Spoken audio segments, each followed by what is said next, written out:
If you had one piece of general advice to give, what would it be? One piece of general advice to give. Sleep is not a bad one, but I didn't do that when I was trying to grind. FTX can't fail twice. FTX can't fail twice. That is a good piece of advice. Taxes are optional. My general advice is always usually about energy. I'm always a big believer in betting on energy and optimizing your life around energy. Things you have energy for, making sure that you're living your lifestyle in a way where you don't feel fucking drained and have inability to get out of bed and inability to move. I just generally think that people around you in life respond a lot to momentum. And if you have an idea or something you want to work on or a thing you're interested in or like a job you want or a school you want to get into or whatever, and you're making actual positive concrete steps toward it and you have energy for it, people around you flock and gravitate to that. They're like, people subconsciously just pick up on your energy and it generally helps. Do cocaine to work harder so you can afford more cocaine to work harder. That's another great example. AKA have good vibes, bro. I don't know if it's like that. I don't think it's like that. I think it's more specific on momentum. But yes, I guess vibes are part of it. What if you don't want to work but need a job? Yeah, okay, well then you're not gonna... I mean, that is an entirely different situation. That is where you have to get a job and then afford to pay things. That's life. You know what I'm saying? What you're trying to do is minimize the negative energy impact of that. How do you find what you want to do? I always say that I think I really disagree with the notion when people say like you got to follow your passion or something you're passionate about. I always think it's really bullshit that causes people to give up on things they might be good at really early because they're not like having fun at the moment. I think that's really whack. Like the things you're passionate about are things like, I don't know, you want to go fucking snowboarding or something, or you want to smoke weed, or you want like, those things are just fun. Those are just really fun in the moment. That's not the same thing. I think you're trying to find something that you can reasonably see yourself putting a lot of hours in and getting better at.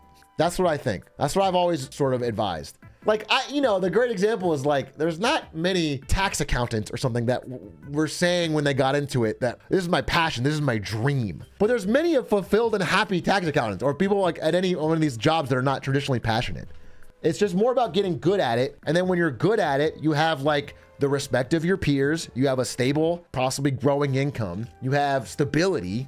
You have the confidence that comes with like you've honed a craft and you feel like you have something to say on it, that you're interested in it. And so all of those rewards are like way more valuable and important and like trending towards a life that you fulfilled in than like picking something you're passionate about. Yeah, you become comfortable with the work. And also getting good at like anything, whether you want to be a fucking chef or a accountant or I don't know, fucking anything, whatever, any job you want to get good at, there's going to be parts that suck. And I think a lot of people bounce when the first part sucks. They're like, oh, this part isn't fun, so it's supposed to be my passion, I better quit. I think that's whack.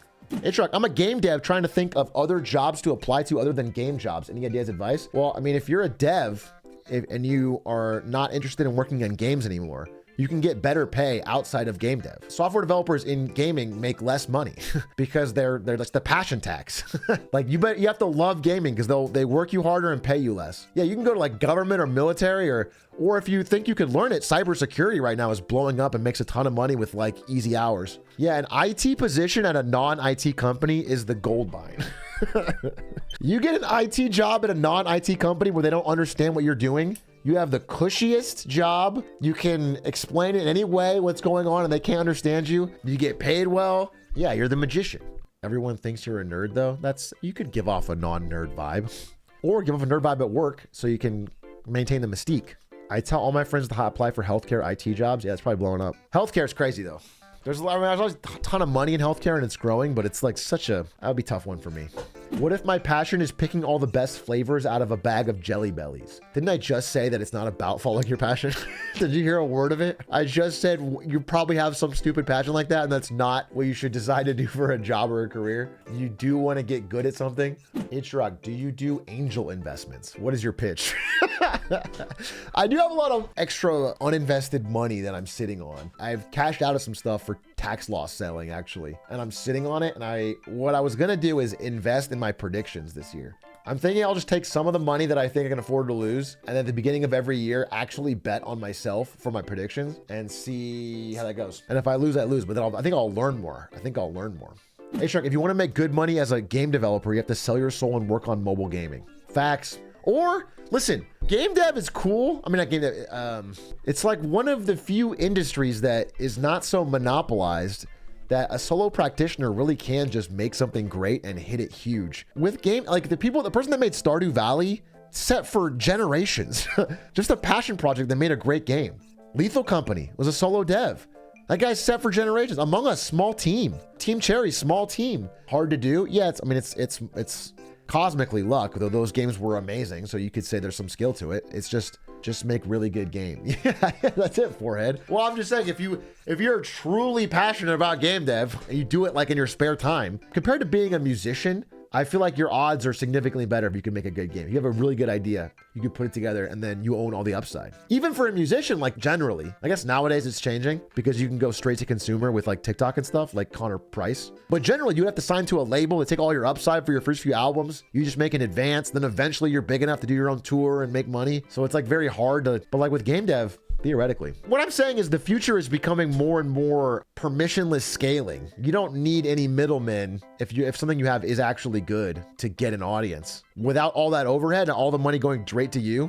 I mean, I think to me, it's fucking crazy, just like giving an example, that this Twitch stream makes more than I made at NVIDIA. I think that's weird. That's all that boggled me when I worked there, and it boggles me now because that job was like pretty high up and like I worked a lot on it and I grinded for it. And it's just because there's no overhead. I don't have an HR guy. I don't have there's no employees. So any upside it makes at all, it goes to me. There's no permissionless scaling is how you have Trump as well. True. That's why I think not just this year, but the next few years are so spooky for many established systems like politics, the way we used to know it. And also for brands, like old school brands like Hershey's they're getting fucking lapped. Someone like Mr. Beast can outdo their entire media budget with a completely owned permissionless scaling YouTube channel. There's gonna be YouTuber politicians. The same way fucking dumbass Logan Paul got the 4th largest sports drink in 2 years, there's gonna be YouTuber politicians that use the fact that they know digital media better to start running for things. It's gonna be a strange time. Or TikTok politicians or whatever. Yeah, in other countries it already exists, by the way. This is already happening. I think Brazil had some YouTuber politicians. Northern Lion for president. Northern Lion Canadian for president of the United States. Again, this sort of happened with, Reagan was an actor. Schwarzenegger was governor of California. Like people that had these big public profiles outside of politics. But it's going to be more and more common with direct to consumer social media. When will we get the first Twitch chatter president? It's a good question. When will we get a president who certifiably has chatted in Twitch? One of you guys, I'm sure. One of you will be a president, and I'm excited for that. Joe Biden is in chat right now. Sleepy Joe himself won't be president if the chat logs are released. Yeah, I don't think any president wants their Twitch chat logs released. If I became a presidential candidate, they would have to torture my Twitch username out of me. If a chatter becomes president at a similar age as Joe Biden, Aatrox would be 105. What does that mean? I'm 105 right now.